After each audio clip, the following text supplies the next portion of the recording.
Assalamualaikum warahmatullahi wabarakatuh. Perkenalkan, nama saya Tafida Rahima dari kelas MBS 2B dengan NIM 2404030032. Pada video ini, saya akan menyampaikan rangkuman dari seluruh materi yang telah diberikan sebelumnya.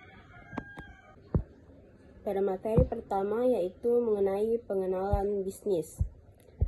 Definisi bisnis. Bisnis adalah kegiatan ekonomi yang dilakukan oleh individu atau organisasi untuk mendapatkan suatu keuntungan. Adapun menurut Brown dan Patrello, bisnis adalah suatu lembaga yang menghasilkan barang dan jasa yang dibutuhkan oleh masyarakat sambil memperoleh laba. Adapun jenis-jenis bisnis, yaitu yang pertama, jenis-jenis bisnis individu. Individu adalah seorang atau satu pribadi yang hidup berdiri sendiri, terpisah dari yang lain. Individu merupakan bagian terkecil dari suatu kelompok masyarakat yang tidak bisa dibagi-bagi lagi.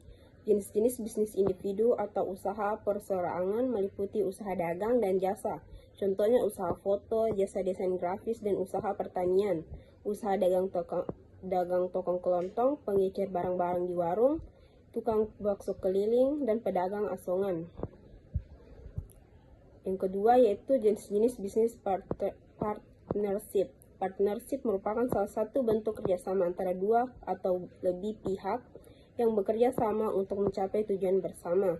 Dalam partnership, setiap pihak menyediakan sumber daya dan keahlian yang berbeda untuk mencapai tujuan tersebut, serta membagi keuntungan dan risiko dari usaha tersebut. Yang ketiga, jenis-jenis bisnis korporasi. Korporasi adalah suatu perusahaan yang diakui secara hukum perdata. Korporasi berbentuk kumpulan organisasi profesi atau perusahaan yang berbadan hukum dan non-berbadan hukum. Adapun tujuan dan fungsi bisnis. Tujuan utama bisnis adalah untuk memperoleh keuntungan, sedangkan tujuan lain ini sangat beragam sesuai keinginan pelaku bisnis yang bersangkutan. Misalnya mencakupi kebutuhan keluarga, kembangkan kekayaan, kesejahteraan keluarga, mengembangkan bakat. Yang kedua, fungsi bisnis. Untuk mempermudah memahami tentang fungsi-fungsi bisnis, maka fungsi-fungsi sebuah bisnis sebagai berikut. Yaitu yang pertama, fungsi pembelian, yaitu dalam sebuah kegiatan bisnis, fungsi pembelian adalah untuk memperoleh bahan baku. Yang kedua, fungsi produksi, yaitu merubah bentuk dengan mengelola bahan baku menjadi produk siap pakai, atau mengubah bahan baku mentah menjadi bahan jadi. Yang ketiga, fungsi distribusi, yaitu menyalurkan produk dengan memindahkan tempat dan produsen ke konsumen. Keempat, fungsi penjualan, yaitu mengubah kepemilikan dari produsen ke konsumen. Yang kelima, fungsi pemasaran, yaitu menunda waktu kegunaan melalui penyediaan produk, harga, tempat, dan promosi. Materi kedua yaitu mengenai lingkungan bisnis. Definisi lingkungan bisnis. Lingkungan bisnis merujuk pada segala faktor dan kondisi di luar dan di dalam perusahaan yang mempengaruhi kemampuan perusahaan untuk menjalankan operasional dalam mencapai tujuannya. Lingkungan bisnis mencakup berbagai elemen yang dapat mempengaruhi keputusan manajerial dan strategi bisnis.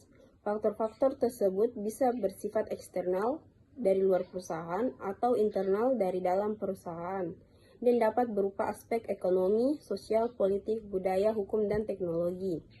Secara umum, lingkungan bisnis dapat dibagi menjadi dua kategori utama. Yang pertama, lingkungan eksternal. Lingkungan eksternal mencakup sesuatu di luar perusahaan yang dapat mempengaruhi operasional perusahaan, seperti faktor ekonomi, faktor politik dan hukum, faktor sosial dan budaya, faktor teknologi, faktor lingkungan alam. Yang kedua yaitu lingkungan internal. Lingkungan internal terdiri dari faktor-faktor yang ada dalam perusahaan itu sendiri dan dapat dikendalikan atau dipengaruhi oleh manajemen perusahaan seperti budaya organisasi, sumber daya, struktur organisasi. Adapun faktor-faktor lingkungan bisnis. Lingkungan bisnis terdiri dari berbagai faktor yang dapat memengaruhi operasi dan strategi perusahaan. Faktor-faktor tersebut terbagi menjadi beberapa kategori utama, yaitu yang pertama ada faktor ekonomi. Faktor ekonomi mencakup kondisi dan perubahan dalam perekonomian yang dapat memengaruhi kinerja perusahaan. Beberapa aspek yang termasuk dalam faktor ekonomi antara lain, yang pertama tingkat pertumbuhan ekonomi. Perekonomian yang berkembang dapat membuka peluang bisnis, sedangkan resesi atau perlambatan ekonomi dapat menurunkan permintaan barang dan jasa, meningkatkan biaya operasional dan memperburuk kemampuan konsumen untuk membeli.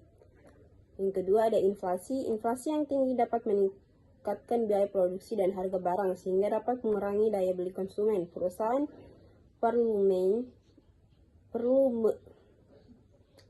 Perusahaan perlu menyesuaikan harga atau efisiensi produksi untuk tetap kompetitif.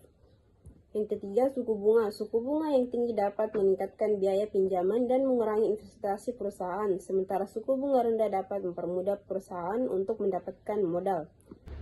Yang kelima yaitu ada kebijakan fiskal dan moneter. Kebijakan pemerintah mengenai pajak, subsidi atau pengeluaran negara juga dapat mempengaruhi bisnis secara langsung, baik dalam hal biaya maupun potensi pasar. Yang kedua ada faktor politik. Faktor politik merujuk pada kebijakan pemerintah dan stabilitas politik yang dapat mempengaruhi operasional bisnis. Faktor-faktor politik ini termasuk kebijakan pemerintah. Kebijakan pemerintah seperti regulasi pajak, tarif impor, dan subsidi dapat mempengaruhi biaya produksi dan harga barang, serta mempengaruhi keputusan investasi perusahaan. Yang ketiga ada faktor sosial. Faktor sosial dan budaya mencakup nilai-nilai norma dan tradisional yang berkembang dalam masyarakat yang dapat mempengaruhi cara konsumen berperilaku dan memilih produk. Beberapa aspek yang termasuk dalam faktor sosial dan budaya adalah yang pertama demografi. Demografi perubahan dalam komposisi penduduk seperti usia, gender, dan tingkat pendidikan dapat mempengaruhi preferensi konsumen terhadap produk dan layanan tertentu. Yang keempat ada faktor teknologi. Faktor teknologi mencakup kemajuan dalam teknologi yang dapat memengaruhi cara perusahaan beroperasi, berproduksi, dan berinteraksi dengan konsumen. Beberapa contoh faktor teknologi yang memengaruhi bisnis adalah inovasi teknologi, kemajuan dalam teknologi informasi, otomatisasi, dan Internet of Things atau IoT dapat meningkatkan efisiensi operasional, mengurangi biaya produksi, dan memungkinkan perusahaan untuk menawarkan produk atau layanan yang lebih inovatif dan efisien. Yang kedua, berikutnya ada analisis SWOT, Strength, Weakness, Opportunity, and Threat. Analisis SWOT adalah suatu metode yang digunakan untuk menganalisis kondisi internal dan eksternal perusahaan. SWOT adalah singkatan dari Strength, yang artinya kekuatan, weakness artinya kelemahan, opportunities artinya peluang, dan threats berarti ancaman. Dengan menggunakan aksi ini, perusahaan dapat mengidentifikasi berbagai faktor yang dapat mempengaruhi kinerja dan strategi mereka. Materi ketiga yaitu etika bisnis. Definisi etika bisnis adalah sebagai seperangkat nilai tentang baik, buruk, benar, dan salah dalam dunia bisnis, berdasarkan pada prinsip-prinsip moralitas. Dalam arti lain, etika bisnis berarti seperangkat prinsip dan norma di mana para pelaku bisnis harus komit padanya dalam bertransaksi, berperilaku, dan berelasi guna mencapai daratan atau tujuan-tujuan bisnisnya dengan selamat.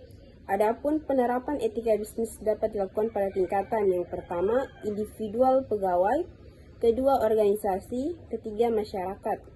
Prinsip-prinsip etika bisnis. Sonny Craft pada tahun 1998 mengemukakan ada 5 prinsip yang dapat dijadikan pedoman dalam menjalankan praktik bisnis. Yang pertama, prinsip kejujuran. Yang kedua, prinsip otonomi. Ketiga, prinsip saling menguntungkan. Keempat, prinsip keadilan. Kelima, prinsip integritas moral. Sekian dari saya. Assalamualaikum warahmatullahi wabarakatuh.